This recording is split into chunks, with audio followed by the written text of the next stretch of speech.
下的彩虹。欣圖今晚嘅嘉賓呢，就係精神科醫生胡啟斌醫生。胡醫生你好。大家好。胡醫生，你今日同我哋講一個乜嘢嘅題目呢？咁我諗其實咧，唔知啲聽眾知唔知我同欣圖第一次嘅交手咧係幾時咧？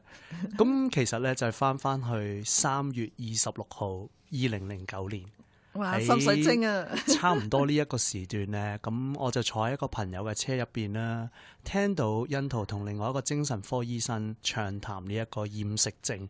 咁嗰陣時咧，我咧就好中意食嘢嘅。聽聽下就發覺唔對路啦，都係有少少衝動，好希望去同呢一個主持人去溝通一下，話俾佢聽。嗰陣時就快有一套關於精神科病人嘅戲，叫做《心靈獨奏》，就快會上演。估唔到溝通下咧，就慢慢變成咗自己上嚟呢個節目啦。係。咁其實諗翻下咧，嗰陣時咧就啱啱喺呢一個醫學實習度做完呢個實習住院醫生啦。嗰陣時咧就20幾歲嘅啫。咁嗰陣時已經開始身體就開始走下坡啦。仲記得俾欣圖笑我話：係你小心啲啊！再肥嘅話咧，可能到你有少少病啦。咁到30幾歲嗰陣時咧，依然喺呢一個節目有機會同大家去分享啲知識啦。咁好記得喺616，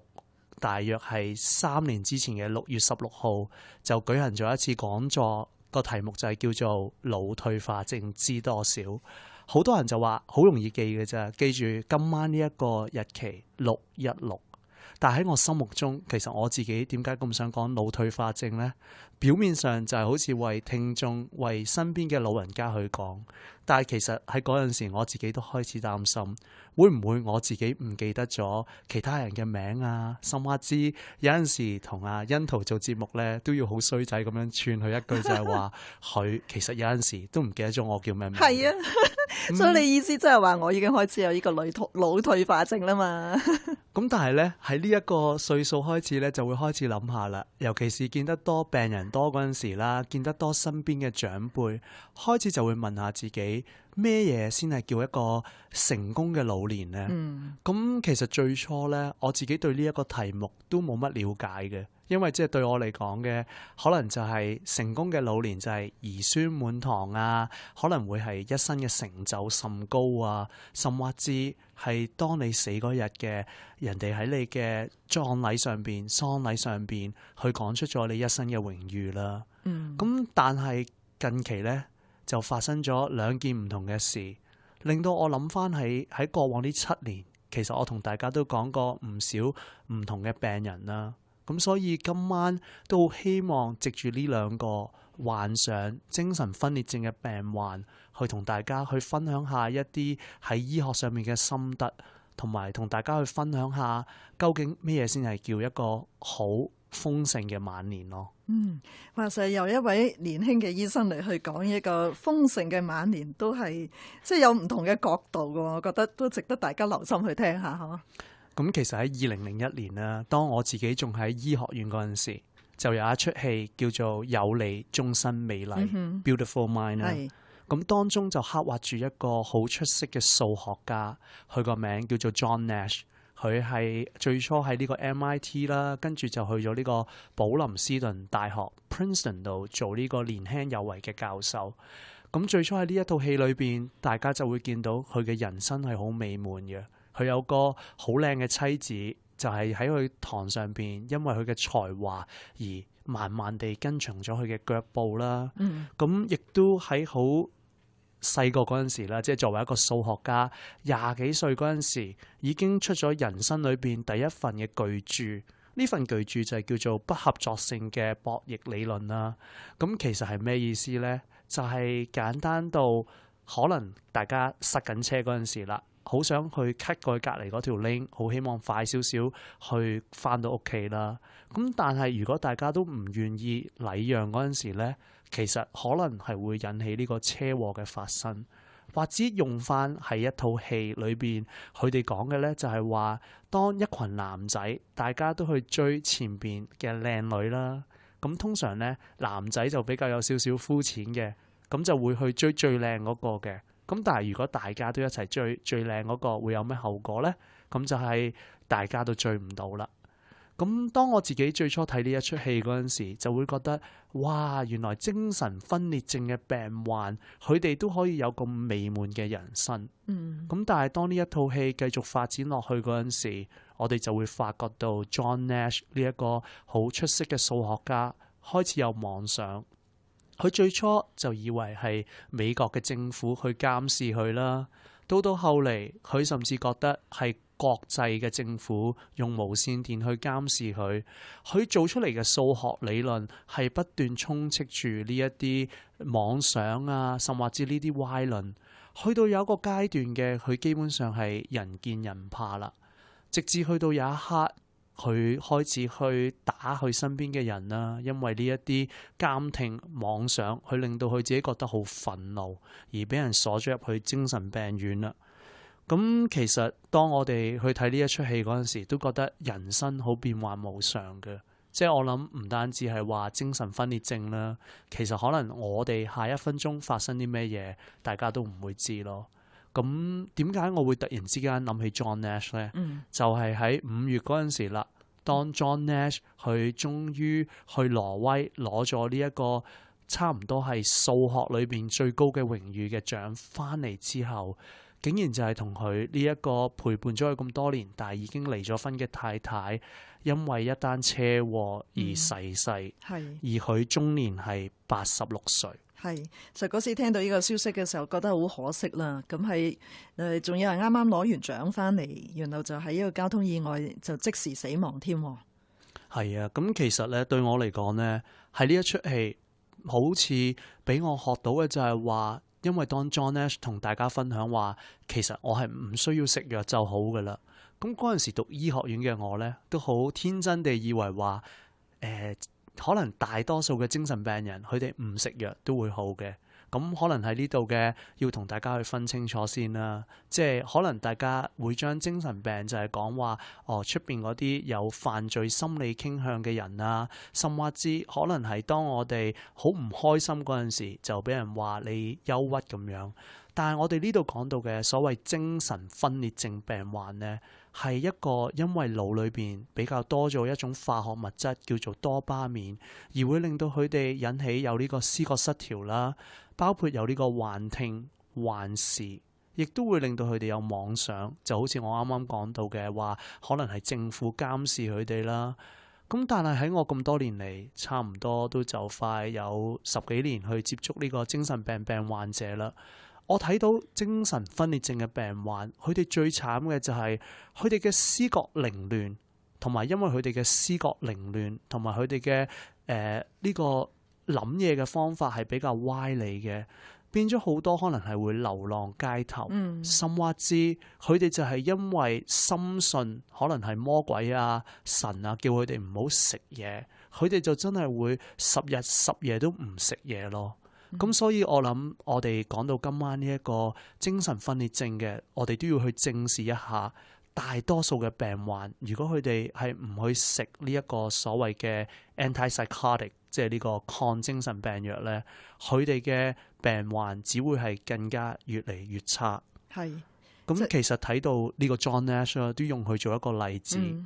咁佢自己比較好啲嘅就係話，佢患呢個精神分裂症係喺佢30歲頭啦。咁其實對於精神分裂症嘅病患嚟講咧，已經係比較遲噶啦。因為當佢哋通常患呢個病咧，係啲大學1年班嘅新鮮人啊，即係18、19歲，而 John Nash 患嗰陣時30歲。咁所以對於佢個病情嚟講，其實係有一定嘅保障嘅，即係至少佢多咗成10年嘅時間去進深一步去研究佢嘅學術，亦都會去進深一步去識到身邊嘅人。咁但係到佢30歲嗰陣時咧，佢已經開始係不斷去寄信、寫信去俾呢個美國政府。甚至佢嘅數學嘅分析之中，已經係滲透住好多宗教嘅意識啊，有好多政治嘅意識。而好神奇嘅係，當佢到差唔多50歲左右啦，佢開始咧就冇咁妄想啦。佢唔會淨係深信話政府係監視佢啊，深信啲敵人一定要偷取到佢嘅題材。佢慢慢開始明白到要去將呢一啲所謂嘅妄想去撇除啦。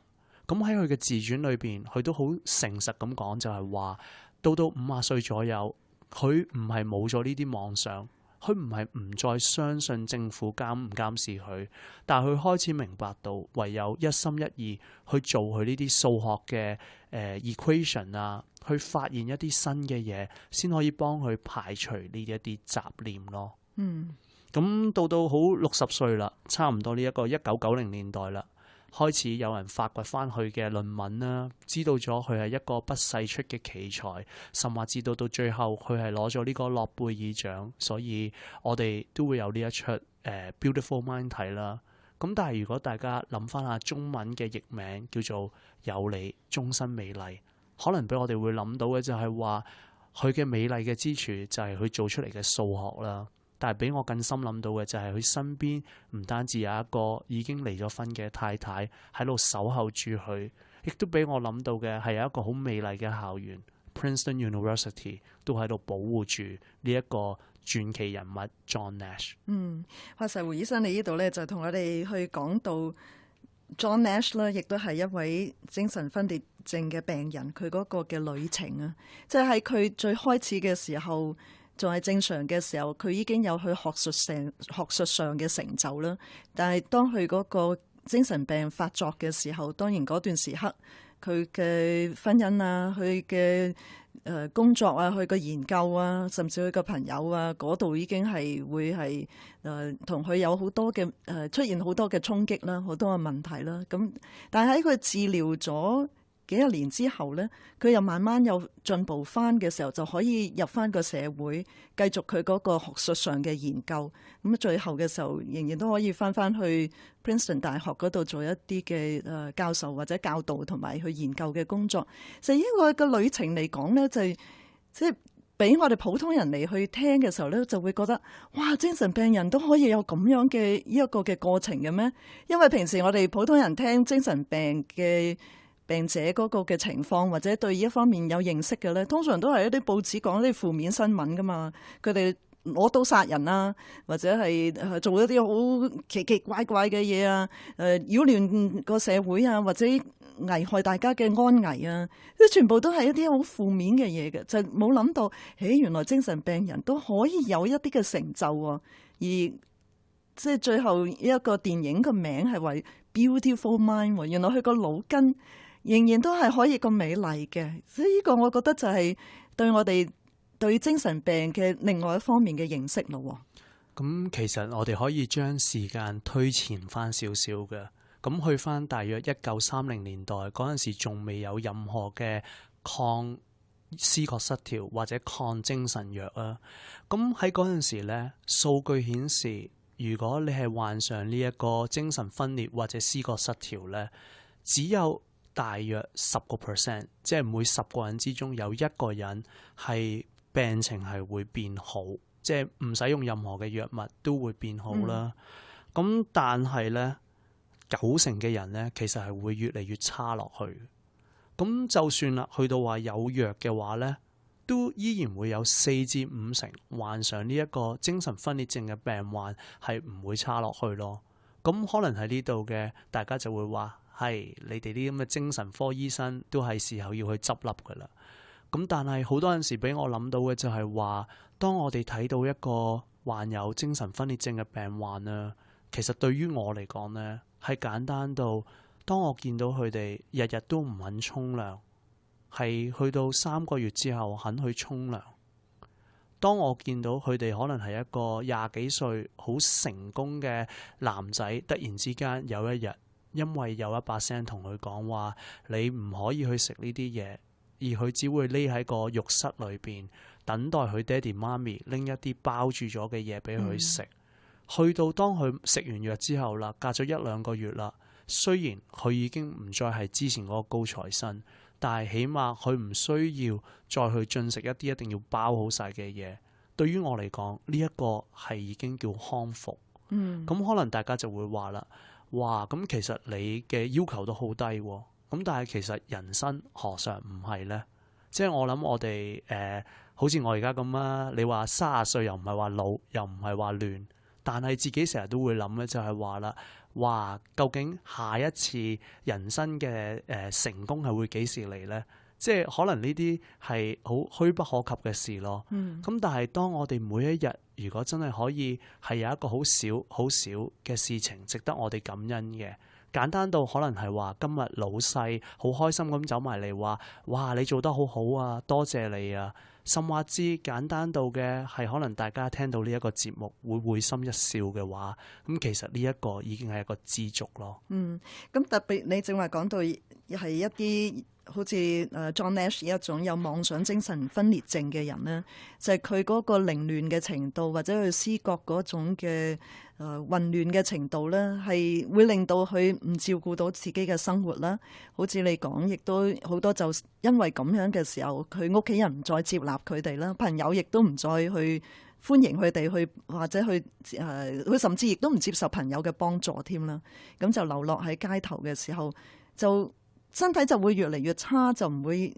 有一個好翻啲嘅時候啦。咁所以你就話，就算佢係願意係去食藥嘅時候，已經係一個進步嘅。因為我哋通常去，特別如果妄想覺得，哇，你啲藥都唔知係咪害我嘅，我唔要食咁嘅時候，咁對佢嚟講，亦都係冇嗰個幫助。咁佢就一路越嚟越差噶咯。只要佢肯食藥，然後個思覺嗰方面有翻啲規律。其實呢個真係一個好大嘅進步嚟㗎啦。係啊，咁所以其實用 John Nash 啦，呢一個患有精神分裂症嘅病患，但係同樣道理都係一個諾貝爾嘅得獎嘅主人翁啦，都可以喺佢身上，其實我諗學到嘅係有幾樣嘢啦。咁第一，佢嘅病係比較遲發作。好似我啱啱講到，通常大多數患有精神分裂症嘅病患係18、19歲就開始有呢啲問題，去到佢嗰陣時就30歲。咁其實呢度呢都應用喺我哋其他嘅病嘅，即係好似我哋成日講就係話，有啲咩嘢係保護到大家唔會話咁容易去患上腦退化症呢？其實就係最主要平時我哋大家願唔願意去學一啲新嘅嘢，或者得到一啲更加多嘅教育一樣。咁喺呢度嘅都俾我去諗到嘅，其實就係話一個好重要嘅，我哋每一次都喺呢度講嘅就係話預防勝於治療啦。係。咁但係對 John Nash 嚟講，佢嗰個精神病嘅發作係遲咗，嗰個係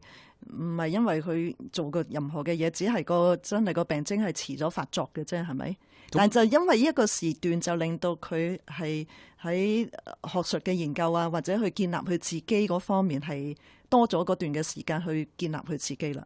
咁我諗喺呢度嘅，佢發作係淨係基因啦，因為環境嘅因素啊，咁呢個就真係好難去同大家分享。咁但係至少俾我諗到嘅就係話，如果大家諗下喺屋企嘅子女，當佢哋10幾歲嗰陣時揸車，同埋到佢哋差唔多30歲嗰陣時揸車咧，大家可能都會笑一笑就話，係10幾歲嗰啲唔撞車已經感謝神啦，30歲你仲撞車？唔係啊嘛。咁所以俾我諗到嘅，我哋呢個大腦真係好奧妙嘅。話就話我哋身體嘅機能一日一日咁樣減退，但係我哋嘅智慧同埋我哋對生活嘅了解係一日嘅加增嗰陣時，俾我諗到嘅係當呢一個病去遲發嗰陣時，亦都係一個恩典。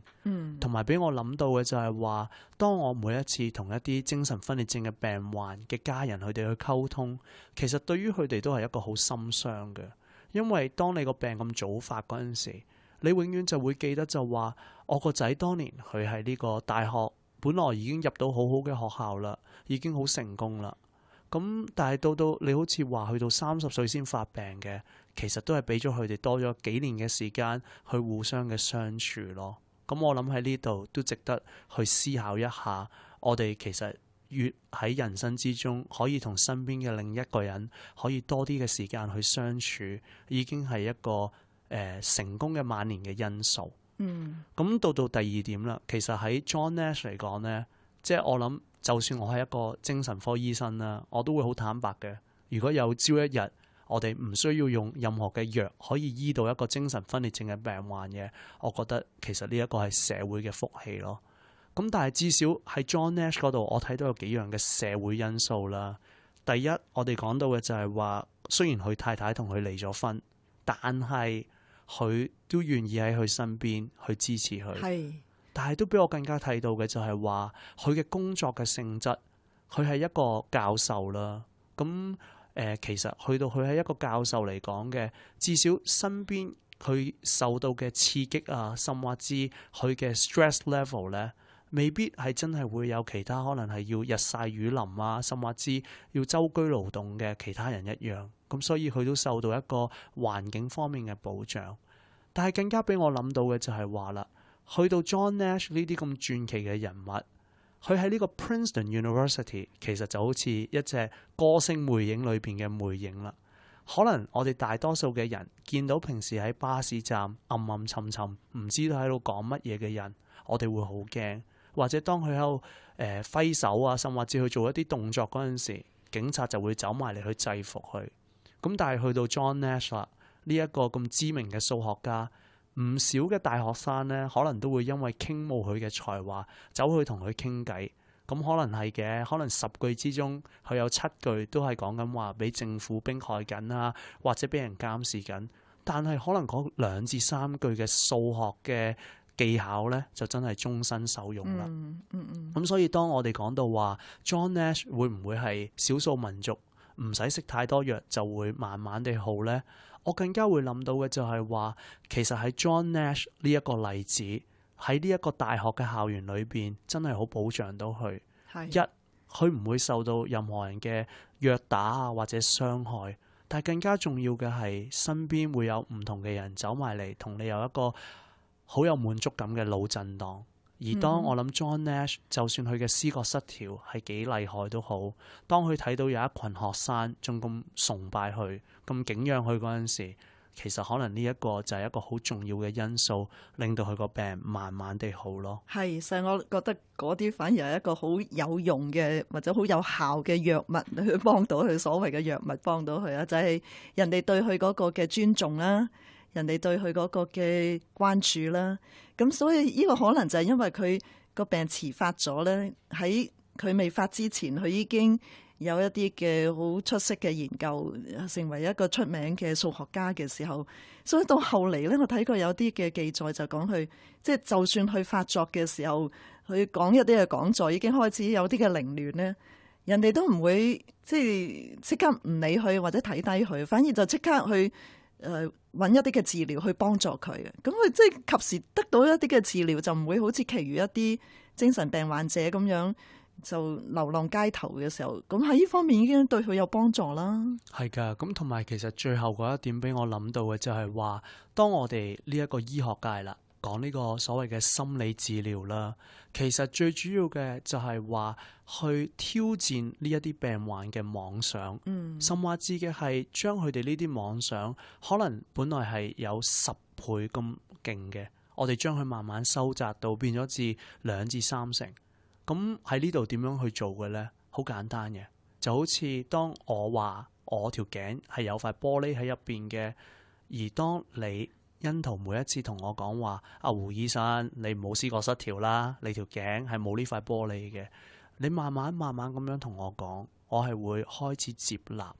咁但係好不幸地喺呢一個現今嘅社會，如果我喺街上邊同一個隔離嘅人講話，我有塊玻璃喺我條頸啊，我好深信你彈開都算啦，你唔捉我入去呢一個醫院都感謝神啦。咁但係更加重要嘅就係話，可能亦都會有急診室嘅醫生相信我係真係有塊玻璃喺入邊，幫我照完 X-ray 之後嘅，我從此之後就好深信我係有呢一個玻璃啦。咁所以去到 John Nash 嘅，我反而覺得佢對數學嘅專注其實都係幫佢破除咗呢個妄想，因為當佢對數學嘅專注，佢就會慢慢發覺到點解呢啲監聽監視係會阻住我去做呢一個數學嗰陣時，佢就會慢慢可以將呢一種本來係好嘈啊、好雜亂嘅聲音去減低咗，而進一步係令到佢更加專注。咁所以都俾我諗到，其實人生裏邊可能真係最簡單嘅就係話學會專注做一件好簡單嘅事。係，所以呢個亦都係你以前同我哋講過嚇，即係一個精神病患者咧，如果佢能夠成功嘅康復咧，有時佢係學識去分辨邊啲係正常嘅思想，邊啲係一啲唔正常嘅思想，或者係一啲妄想嘅。咁就係當佢能夠專注去喺佢自己嘅研究當中嘅時候，亦都某程度係幫佢分辨到嘅，佢學識去分辨到啦。咁嘅時候，佢就識得點樣嘅去繼續嘅正常啲嘅去生活啦嘛。啊，其實呢啲都係一啲好好嘅，俾我哋去認識精神病啦。即係從一個出名嘅知名人士 John Nash 嘅佢係去對抗呢個精神病嘅歷程當中咧，就係俾我哋去多啲嘅去認識，同埋有啲嘅正面嘅去睇返患精神病者嗰個嘅佢哋嘅經歷啊。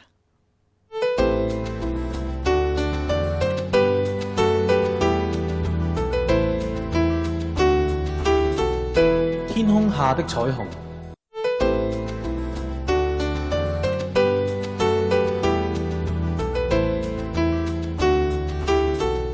天空下的彩虹。會師喺節目開始嘅時候咧，你話你會用2個嘅個案嚟同我哋去認識精神病嘅。咁啊，講完 John Nash 之後，跟住第2個咧？咁其實啱啱講到嘅就係話一個身邊有一個已經離咗婚嘅太太，但係亦都有一個校園嘅保護之後，亦都好希望去同大家分享一下我第一次同欣圖講起嘅呢一套戲《心靈獨奏》The Soloist。咁喺當中呢，其實就係發生喺我哋洛杉磯嘅，係一個拉住一條弦小提琴嘅黑人啊，佢個名就叫 Nathaniel Ayers。我自己最初認識呢一個人嗰陣時，以為佢都唔係太老㗎啦。咁但係估唔到，當我去開始去為呢一個節目做準備，先發覺咗佢今年已經65歲。其實俾我諗到嘅就係話，可能真係條條路都會去通羅馬啦。咁但係喺呢一個黑人嘅小提琴家，亦都患有呢一個精神分裂症嗰陣時，都俾我諗到嘅就係話，其實一定要有好多嘅額外嘅因素，先會俾我哋可以去到達晚年呢一個景點。我記得你以前同我哋講過，或者睇過 Soloist 呢一出戲嘅人咧，都知道 Nathaniel 咧，佢就真係有一位恩人嘅，就係 Steve Lopez， 一個嘅新聞從業員啦，係將佢嗰個嘅事件寫咗出嚟嘅時候，亦都幫助到佢嘅。咁其實咧Nathaniel Ayers 咧本身就係一個好出色嘅音樂家啦，佢又識吹 trumpet， 又識拉小提琴、大提琴同埋呢個低音大提琴。其實當日佢差唔多係已經喺 Juilliard 度成名㗎啦，就係呢個好出名嘅音樂院啦。佢係同馬友友一齊試過拉管弦樂團嘅。咁但係咧就係因為佢嘅妄想開始發作啦，佢好深信佢嘅食物係俾人落咗藥啦。咁佢就慢慢喺呢一個唔同嘅地方輾轉，由東岸嚟到西岸，後尾就係去到我哋嘅 downtown 度睇到呢個貝多芬嘅銅像而留低咗，亦都俾佢見到呢個 Disney Hall 啦，令到佢更加深信音樂先可以解決到一切。咁但係喺佢個方面咧就問題比較大少少啦，因為一方面咧佢又冇一個離咗婚嘅太太啦，另外方面佢亦都冇一個好好嘅校園，佢通常係瞓街，亦都因為佢好擔心有其他人偷咗佢呢一條弦嘅小提琴，所以佢係不斷攬住呢個小提琴，唔願意去做其他嘅嘢。咁直至啦，正如好似啱啱欣圖講到啦，阿 Steve Lopez 咧就喺呢一個洛杉磯時報上邊去寫關於佢嘅故事嗰陣時，就有一個太太因為感動咗啦，就寄咗一個大提琴俾佢。咁最初 Steve Lopez 咧就好似我哋大多數人咁樣深信話，只要有人關心佢就會好噶啦。咁點知咧，當佢有呢個大提琴嗰陣時咧，就更加變本加厲。明明咧都願意去沖涼啊，去其他嘅地方，但係就係因為咗守候佢嘅音樂之神，就永遠淨係攬住呢個大提琴，唔願意去其他嘅地方啦。咁其實喺幾年前咧，我都喺呢度播過一啲佢嘅音樂俾大家聽啦。咁但係嗰陣時咧，如果大家仲記得我同大家分享過嘅咧，佢嘅音樂係大約有1分鐘到係好聽㗎啦。咁但係差唔多有另外30秒咧，就係會聽到佢喺度咿咿噏噏啦，亦都唔係好清楚佢講啲咩嘢。咁其實 Steve Lopez 咧就好成功地幫佢去安排過一啲無家可歸者嘅寄居場所啦。咁到後尾，因為佢嘅知名度高啦，佢已經係差唔多第一個流浪漢無家可歸者去個白宮度去參見我哋嘅總統啦。咁所以有好多嘅呢啲咁嘅住所都願意俾佢住。咁但係當佢唔發病嗰陣時係仲好，因為佢願意去照顧自己嘅日常生活。但係當佢發病嗰陣時，佢就會好快將呢啲屋去整爛啊！亦都因為佢會走過去隔離，話佢嘅鄰居偷咗佢嘅嘢，可能會去打交。咁到上年呢，喺一個好機緣巧合嘅情況之下，我就終於知道咗佢已經係被呢個法庭去頒咗呢個監護令，係強制佢去食藥嘅。咁我諗講到喺呢度嘅，大家就會覺得好奇啦。胡醫生啊，其實你講到呢一隻病係咁緊要嘅，咁點解佢哋唔食藥呢？咁就好似啱啱阿欣圖講到啦，因為呢一隻病好多陣時就會話俾佢哋聽，其實你係冇病嘅，甚或至呢啲藥係有毒嘅。咁當 Nathaniel 即係呢一個音樂家終於肯食藥啦，之前聽過佢奏音樂嘅音樂人呢，同埋佢食完藥聽過佢奏音樂嘅人都會話，佢今時今日嘅音樂係比以前流暢咗。如果話以前係一個英雄，佢係可以揸住把劍亂舞一輪有美術感，今時今日就係一個劍客去使出一套痴心斷腸劍一樣啦。咁其實喺呢度我都好感動嘅，因為真係諗到嘅就係話，原來藥物再去配助身邊有朋友嘅幫助嗰陣時，其實呢啲患有精神分裂症嘅病患，佢哋都會有病好嘅時間咯。咁但係其實當我哋諗到人生裏邊何嘗唔係一樣呢？病嗰陣時，當自己起唔到身啦，當身邊有人可以車你去睇病啊，甚或至當你鼻敏感到晚晚都會流鼻水，跟住朝早起身嗰陣時咳得好勁啦，有人可以去為你去揾到啲唔知咩藥可以幫到你嘅話，咁其實呢啲就係人生裏邊嘅福氣咯。係，其實你正話喺度講嘅時候咧，我都嘗試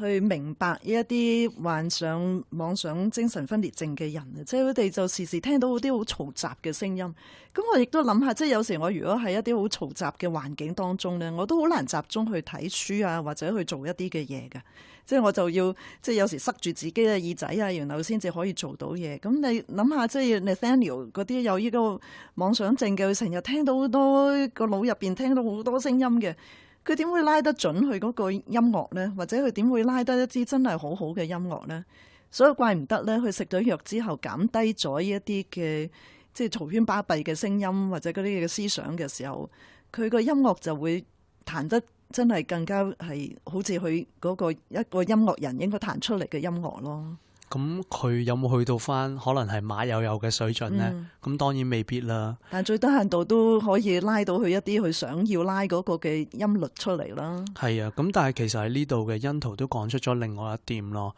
好多陣時我哋做一個病患嘅家屬，就成日都會話覺得點解佢好似食極藥都唔好啊，甚或至可能係會覺得點解佢好似越嚟越差咁樣。但係其實呢一個何嘗唔係一個精神分裂者嘅悲劇咩？就係好似當佢聽到呢啲幻聽咁樣啦，佢根本上都集中唔到，佢根本上冇可能照顧到自己。同樣作為家屬啦，佢哋都會因為呢一個病患嘅幻聽啊，或者佢哋嘅妄想，搞到佢哋都唔可以去專心一意咁樣去陪伴住呢一個人成長，或者呢一個人行佢要行嘅路。咁所以喺呢個 Steve Lopez 嘅洛杉磯時報嘅寫嘅嘢當中，我都會學識咗咧。佢講嘅就係話啦，其實當我哋係願意做一個精神病病患嘅身邊嗰個人嗰陣時，最緊要係默默嘅相伴，唔好更加加其他嘅聲音去嘈吵到呢一個人，或者嘈吵到自己，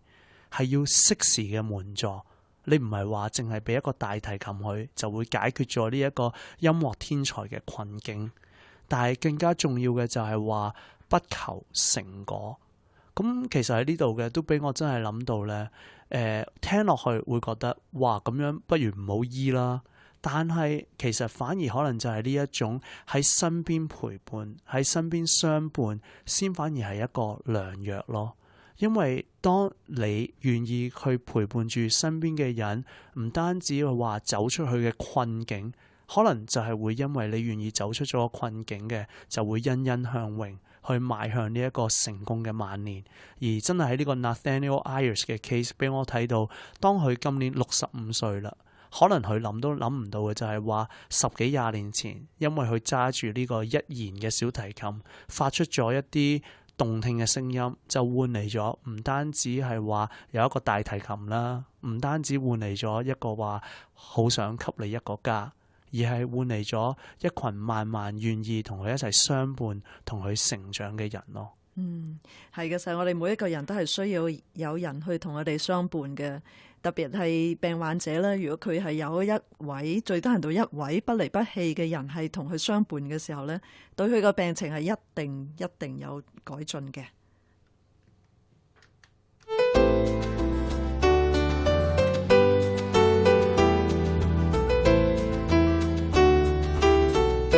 天空下的彩虹，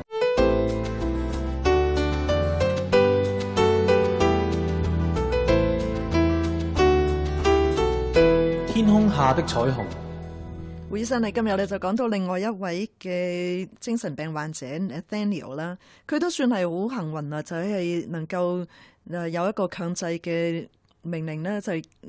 叫佢有一個嘅入到一啲嘅 facility 嗰度接受一啲嘅治療嘅。咁喺當中係咪一路真係因為呢個治療就一路繼續嘅好咧？或者佢喺當中嘅生活係點樣嘅咧？咁其實咧 Nathaniel Ayers 當佢俾人韞住咗咧，始終當你係一個習慣咗喺街道上邊無拘無束推住一個 shopping cart 推住你個大提琴嘅，咁一定係唔習慣嘅。佢甚至會同啲醫療嘅照顧人員講嘅就係話：我冇時間㗎啦，我需要去練歌。咁但係當你有一個朋友好似 Steve Lopez 一樣嘅 ，Steve Lopez 就同佢講話：你其實需要嘅係一個喇叭。咁而當佢咁當然啦，即係呢一個病人都比較知名少少嘅，佢需要有一個地方去吹喇叭嘅。我諗醫院啊或者醫療所都會願意俾佢去吹噶啦。咁但係其實喺呢度嘅，俾我更加諗到嘅就係話，當 Nathaniel 講到話佢冇時間啦，亦都係 John Nash 會講到嘅係話佢人生裏邊冇乜時間啦。但係我覺得其實喺呢度反而帶出咗嘅，我哋一個活生生好好地生活嘅平常人，最緊要做嘅就係話去活在當下咯。咁其實喺呢度嘅都俾我諗到嘅，即係當我講起呢一啲精神病患者嗰陣時，其實與其講話佢哋需唔需要食藥啊，佢哋身邊有冇其他人嘅照料啊，我自己都會諗到就係話，對一個30幾歲嘅人，如果要諗到話今後幾年慢慢點樣要走嘅話，其實都學識咗唔少嘅嘢嘅。即係我諗第一樣嘢啱啱講到嘅就係話呢個活在當下啦。咁但係更加講到嘅就係話，其實人生你都唔知自己幾時病嘅。咁所以好緊要嘅就係話，平時一定要係預防勝於治療啦。咁更加重要嘅真係要去學識等待同埋忍耐咯。而我覺得，當我去諗到呢一啲精神病患者身邊嘅支持人嗰陣時，更加俾我諗到嘅就係話要有同理心啦。因為其實如果唔係話多得 John Nash 嘅呢個離咗婚嘅太太啊，甚或之呢個 Nathaniel Ayers 身邊有呢個 Steve Lopez 嘅話，其實可能佢哋都唔會可以衰啲講句話安享晚年啦。咁亦都俾我真係諗到，從呢個心理學嘅角度嚟講呢，其實如果你話精神分裂症係有啲咩咁可惜呢？我覺得最可惜嘅就係話，當個病越早發嗰陣時呢，其實呢一個青少年人佢係冇機會知道自己係邊一個人，即係呢個我是誰啦。因為我諗其實大家諗翻下，當我哋喺10零20歲嗰陣時，一路去讀書，一路去工作。其實都係好希望知道自己係邊一個人，希望知道自己將來可以有啲咩嘢嘅發展，甚或者一個人生定位啦。咁我哋如果講起話精神分裂症嘅病患嚟講，其實當佢哋同呢一個現實脫離咗嗰陣時嘅，佢哋根本上就唔知道點樣可以去定位咯。咁亦都更加講到嘅就係話，當我哋去到呢一個開始係話青少年期啊，甚或至去到30歲嗰陣時嘅，我哋係進入咗呢一個同其他人嘅發展啊，同其他人嘅相愛啊，同其他人去產生一個親密嘅關係咯。咁喺呢度嘅，我諗從精神病患者俾我睇到嘅就係話，當佢哋有妄想，當佢哋有幻聽嗰陣時啦，佢哋根本上就係去驚啊，佢哋唔會願意去同人有一個親密關係嗰陣時。更加俾我諗到嘅就係話，如果我哋想去踏入一個成功嘅人生或者一個美滿嘅人生，好重要嘅就係話去打開我哋嘅心窗，同人去慢慢一步一步嘅接觸。咁都係嘅，即係我覺得咧，人生好特別嘅。最初做呢一個節目嗰陣時咧，其實我真係好怕去同大家去講任何嘅嘢嘅，因為真係每一次都好擔心話，係啊，死啦，會唔會講錯字啊？即係啲咩中區神經都講得出嚟啊！咁其實係中樞神經啦。咁亦都會俾我諗翻嘅就係話，其實喺呢個節目當中都學到好多嘢嘅。由最初去講翻起精神病咧，根本上最多都係同大家講話精神病有啲咩病例，到慢慢開始學識咗咧，最緊要係同大家去分享下一啲案例啊，去同大家去感受一下呢啲病患者嘅問題。而今晚有機會去翻起點嗰陣時，同欣圖去分享翻呢一套 Soloist 啊 Beautiful Mind 嗰陣時咧，其實都係一個驚喜嚟嘅。咁但係講到呢度咧，我諗俾我自己睇到嘅就係話，我哋呢一群普羅大眾啦，其實好快都會有嘅就係話事業。而我諗啱啱都講到啦，就係要專注，因為大家當諗下 John Nash 啊 Nathaniel Ayers。除咗佢哋身邊有一群人之外咧，我覺得一技之長其實係拯救咗佢哋嘅。即係正如 John Nash 就係因為佢嘅數學咁出色，有唔少嘅學生會走埋去同佢哋傾偈。同樣啦 ，Nathaniel Ayers 雖然以一支弦喺呢個小提琴上邊動聽到令到呢個洛杉磯時報嘅記者 Steve Lopez 停低咗，最終成為咗佢嘅朋友咯。咁但係去到最後啦，即係我覺得俾我睇翻一啲研究啦，尤其是都同大家喺以往分享過呢一個 Harvard 嘅成人研究，佢哋係由廿幾歲開始被跟蹤到佢哋死嗰刻。咁喺呢啲研究裏邊 Dr. Wayland 都為我哋帶出咗成功晚年嘅因素。最主要嘅就係話，去到中年啦，開始踏入呢一個人生美滿嘅階段咧，其實好多人都會發覺我哋嘅人生係開始走下坡嘅，因為一方面比較老啲嘅長輩開始會過身啦，可能事業上邊亦都會遇到失敗啦，亦都可能會發覺，升咗職咯，下一次嘅升職係會幾時來臨呢？咁喺呢度嘅嗰陣時就要好重要嘅就係開始，好似欣圖今晚同我講啦，佢就話要去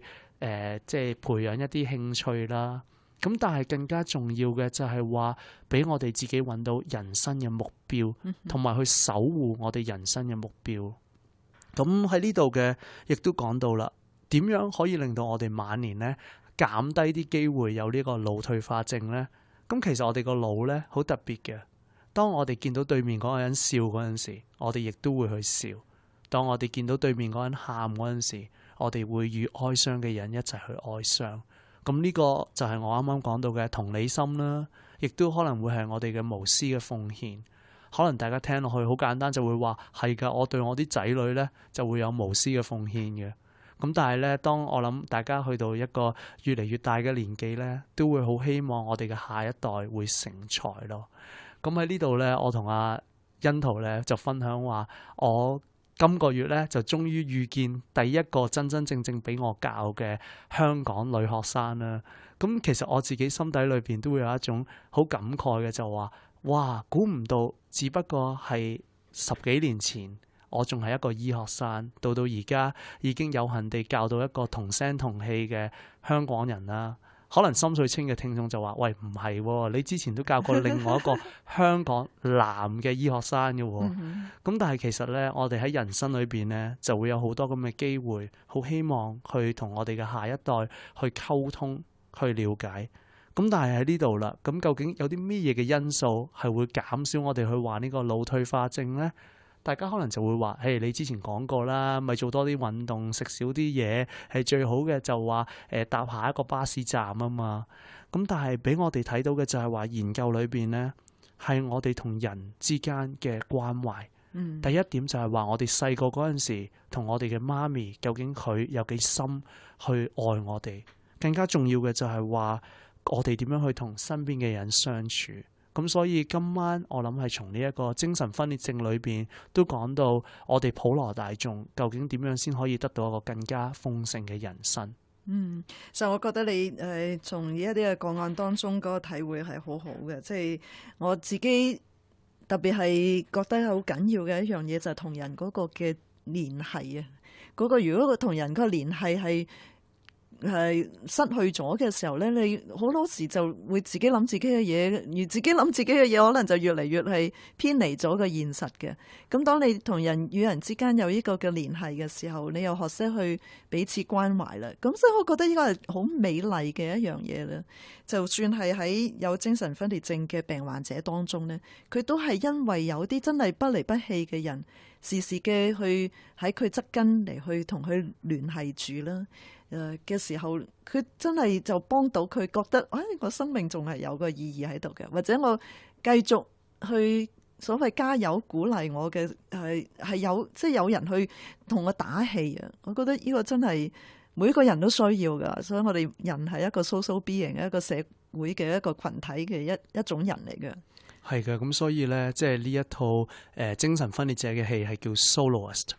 中文係譯做心靈獨奏。但我覺得好重要嘅，如果今晚我哋點樣可以去真係去諗下人生裏邊最重要嘅就係話係要有心靈共奏咯。甚或之，就算你係有一個 beautiful mind 都唔足夠嘅，係真係要係有你、我、他。所有嘅人一齊先會建立到呢一個終身美麗咯。係，實從呢一啲嘅戲名當中都好有意思嚇，即係睇翻個 beautiful mind，就係我哋每一個人個腦袋都可以好美麗嘅，就睇你去點樣去思想佢，點樣去運用佢啦。而我發覺好多時，當我同一啲年長者傾偈嘅時候咧，佢哋真係有好多嘅智慧啦，好多嘅古仔啦，去同你分享啦。而喺嗰啲嘅古仔當中咧，佢哋就覺得哇，呢啲都係我啲好以前嗰啲想當年嘅古仔啊！咁但係我覺得有時即係我自己咪會經歷過佢嗰個年代，又聽翻嘅時候好有趣㗎。咁所以即係喺呢度，我覺得都應該去鼓勵啲年長者嚇，即係多啲嘅去同你周圍嘅人去分享。特別如果你係有一啲專長嘅時候，無論呢個係你烹飪嘅專長，或者甚至係打六通拳嘅一啲嘅專長嘅時候咧，你能夠同你周圍嘅人分享咧，我相信呢個都係彼此激勵嘅。即係年輕嘅從你身上可以學到好多嘢，而你亦都係因為同呢啲年輕人接觸嘅時候，亦俾你好多嘅活力咯。咁所以呢個都係好多謝啊，胡醫生，你今日就從John Nash 同埋 Nathaniel 兩位嘅精神病患者當中，俾我哋去思想到點樣能夠繼續嘅成功活到晚年。多謝晒你，胡醫生。